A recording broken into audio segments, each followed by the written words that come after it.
YTN 라디오 생생경제 토론 아니고 수다. 오늘 트렌드편 윤덕한 마크로멜 엠브레인 이사 김원식 문화평론가와 함께하고 있습니다. 자, 1부에 이어서 2부도 좀 비슷한 이야기입니다. 저는 사실 근데 오늘 주제 하면서 처음 들었어요. 혐생. 우울하다. 저는 우울한 걸 넘어서 마음 아팠어요. 왜 이걸 트렌드로 해야 하는지 이런 단어로 여러분이 혐생이라는 단어 아세요? 저 처음 알았는데 평론가님 설명 좀 해주세요.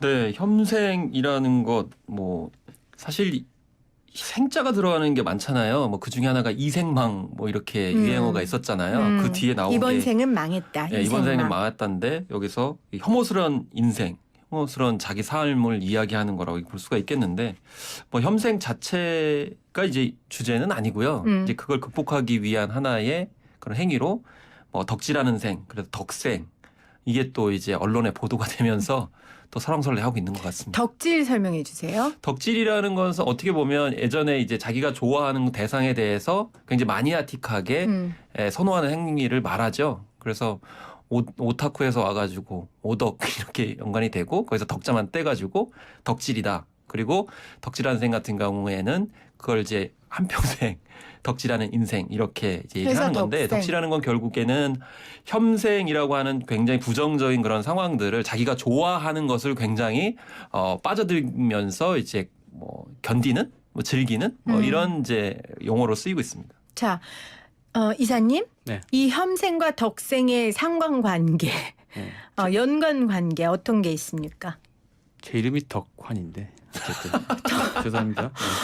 네. 책 홍보 이렇게 해드렸는데 이럴 거예요. 지금 청취자분들 문자로 그 책 달라고 지금 이러는데 문자 딱 끊길 것 같아요. 그 혐생은 혐오한다잖아요. 인생 자기 인생을 그것도 자기 인생이에요. 그러니까요. 근데 이 혐오라는 표현은 사실상 사전적 의미로는 굉장히 강한 표현입니다. 이게. 미워한다는 것보다 훨씬 강한 이게 표현이죠. 불쾌감이나 자기 부정이나 여러 가지 감정이 이렇게 복합된 그러니까 감정을 표현하는 것 중에서도 굉장히 강한 표현이거든요. 근데 이거를 자기 인생에다 붙인다는 거는 여러 가지 맥락이 있는데 어쨌든 간에 지금 하고 있는 혐생의 대상이 되고 있는 게 그러니까 주로 여기서 다루고 있는 이 트렌드라고 이제 명명한 그것도 좀 불만이긴 한데 이 맥락에서 다루고 있는 거는 자기 일이에요 보통.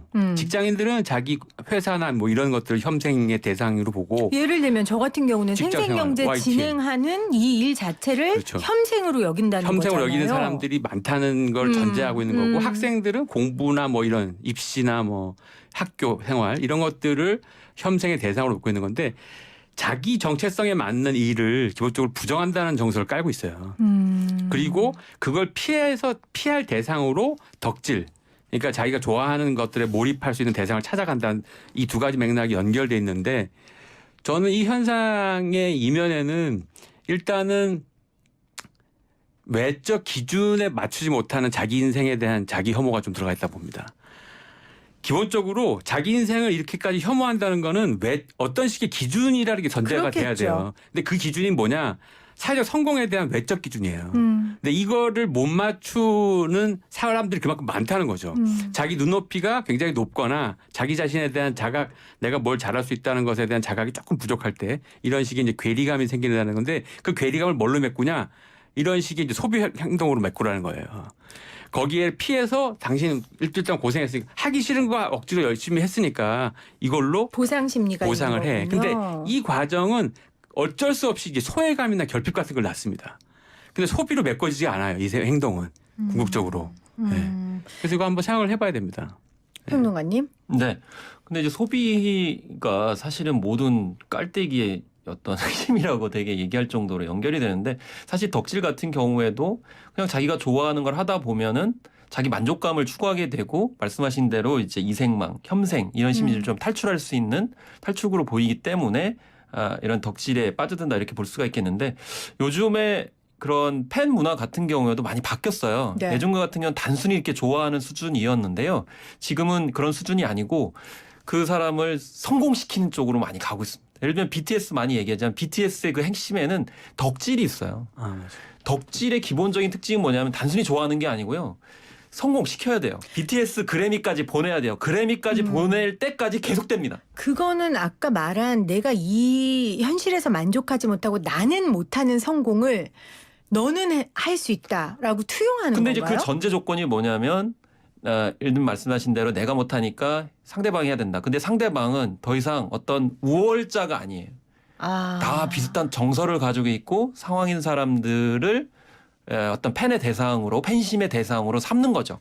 그러니까 헐리우드의 어떤 스타 개념이 사실상 없어졌다고 보는 거죠. 이제 스타라는 단어를 쓰면 안 되는 그런 상황까지 온 것이고요. 스타를 만들어주는 소비자의 권력이 더 커진 네. 거죠. 그리고 펭수 같은 경우도 마찬가지예요. 펭수의 신분이 연습생이잖아요. 아하. 네. 그리고 또 약간 좀 자기와 정서를 가지고 있잖아요. 근데 네. 그 펭수 같은 경우에도 지금 굉장히 뿌듯해 할걸요. 그 구독자나 팬들이. 왜냐하면 이 방송국을 넘나들면서 활동을 하고 있고 또 그 발언하는 것들이 자기들이 하고 싶은 말들을 솔직하게 얘기를 하죠. 근데 네. 저는 뭐 여기서 혐생이라고 그래가지고 이제 부정적으로 보는데 여기에 필요증도 약간 있는 것 같아요. 뭐냐면 이 뭐 미래가 없다. 그런데 어떻게 보면 펭수 같은 경우에는 나름대로 꿈을 향해서 열심히 활동을 하거든요. 네. 이제 그런 점들을 좀 보고 싶지 않나 뭐 이런 생각이 들더라고요. 그러니까 덕질, 뭐 우리가 표현이 조금 거칠다기보다는 조금 뭐라고 할까요? 표현이 정제돼 있지 않은 표현이어서 그렇지 무언가를 좋아한다라는 건 굉장히 긍정적인 에너지로 발현될 수 있는 거잖아요. 근데 그 긍정적으로 누군가를 좋아하고 무언가에 빠진다는 감정의 시작이 자기 부정이라는 게 여기에 핵심인 거고 그렇죠. 그게 저는 너무 마음 아픈 거예요. 이것도 연령대가 있습니까? 연령대가 있습니다. 특히 젊은 분들한테 그런 연령대가 있는데 혐생이 기본적으로 자기 스스로 결정한 자기 성공의 기준이 아니라 외적 기준에 네. 못 맞춘 거에 대한 자기 부정이라는 굉장히 중요한 근거가 오늘 아침에 나왔어요. 뭐죠? 그게 뭐냐면 그 심평원에서 오늘 아침 자료를 보니까 5년 새 2014년하고 2019년 사이에 20대하고 10대 우울증 환자가 2배 이상 늘어났거든요. 이게 제 쪽 통계를 찾아봤더니 2014년에 49,975명 정도가 우울증 환자였다 그래요. 20대가. 근데 이게 2019년에 98,430명이 됐습니다. 이게 심평원 자료니까 환자로 확진된 사람이에요. 그렇죠. 97%가 늘었습니다. 10대는 78%가 늘었어요. 이게 전 연령대에서 20대하고 10대가 가장 높은데 우울증이라는 거는 이게 뭐 기질적인 것도 있지만 굉장히 중요한 게 그 울자가 이 굉장히 울창한 울자 머릿속에 뭐가 많은 거예요. 그러니까 특히 이제 지적 노동을 하는 사람들한테 많이 발생하는데 외부의 기준이 높은 기준에서 자기가 못 맞출 때 이런 심리적 특성들을 경험하거든요.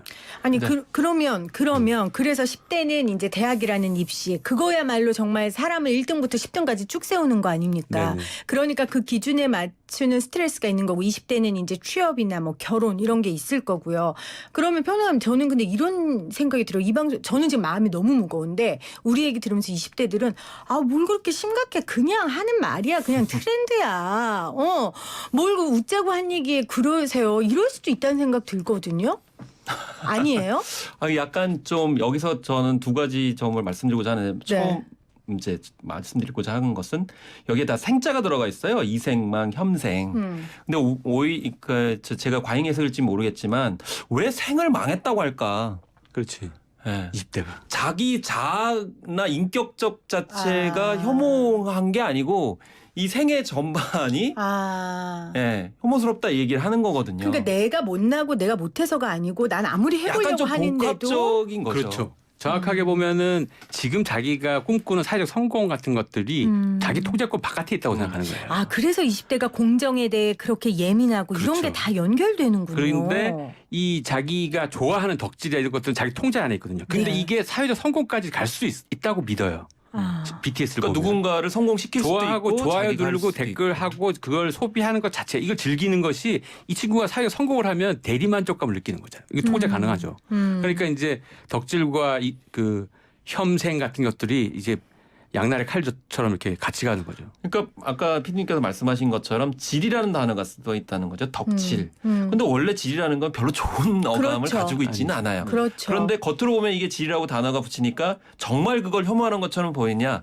아니죠. 거긴 나름대로 질을 통해 가지고 아까 이제 이사님께서 말씀하신 것처럼 외적인 어떤 통제 변인해서 이제 자기가 성취할 수 없는 것들을 자기 행위를 통해 가지고 뭔가 어떤 성취감도 느끼고 자존감도 느끼려고 하는 정말 소극적 저항이 들어가 있고 뭐 속으로는 아마 이 절이 진화해 가지고 생존까지도 네. 이제 됐으면 좋겠다. 그래서 생생 되고 싶다라는 거죠. 그렇군요. 아니 제가 얘기 들으면서 어떤 생각이 드냐면 우리 요즘에 트로트 가수들 어르신들이 되게 좋아하고 어르신들이 덕질을 하시잖아요. 근데 어르신들은 이 세상이 막 싫고 이런 혐생 때문에 하는 게 아니라 본인들의 에너지, 건강도 있고 돈도 있고 그러니까 내가 응원하고 사랑하는 가수가 잘 되는 걸 보고 싶은 거예요. 저는 이런 덕질은 되게 바람직하다고 생각하는데 이런 덕질이 우리 젊은 세대에서는 일어나지만 물론 지금 우리가 말하는 현생에서 말하는 덕질은 그런 건 아닌 거잖아요. 그렇죠. 그렇죠. 그 50대나 60대가 소비하는 그 문화 콘텐츠 소비는 아주 정상적인 과정에서 발생하는 겁니다. 그러니까 여가 활동 일종으로 이런 몰입의 대상을 새롭게 발견한 거죠. 그거는 자기 생에 대한 자기 인생에 대한 평가랑은 별개예요. 네. 근데 이 친구들 같은 경우에는 책에도 나와 있지만 어느 책입니까? 성공의 요번에 이제 2020 대한민국 네.